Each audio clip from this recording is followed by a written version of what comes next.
The U.S. government announced that it will collect DNA from migrants as young as 14 years old. It's launching a 90-day pilot program. Our Elwin Lopez spoke to immigration attorneys about this, Elwin. Yeah, Ron, Aisha, so you might remember ICE last year had a DNA testing at several places along the U.S.-Mexico border to determine whether people saying they were coming in with family were actually related or not. But now this pilot program extends to a wider group. When it's just a blanket reason, you're just collecting all this data for people that probably aren't going to even end up here, most of them, what's the point? The 90-day pilot program lets border agents collect DNA samples from some migrants at 2 locations, the Detroit sector in Michigan and Eagle Pass in Southwest Texas.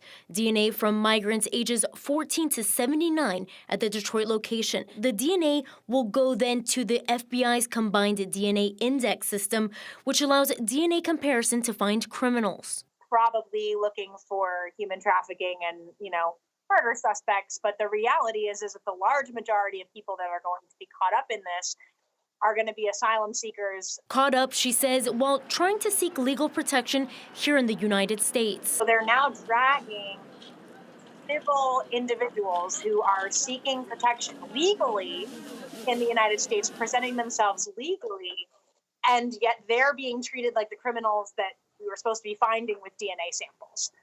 Now, that DNA data would go into that massive criminal database that the FBI has and would be held there indefinitely. Now, we don't know at this time whether unaccompanied minors 14 and older will be a part of this program. You can download the 11 Alive News app to read more about this program. And in the As Seen on TV section, we have stories in both English and Spanish for you there, Aisha. All right, thank you, Elwin.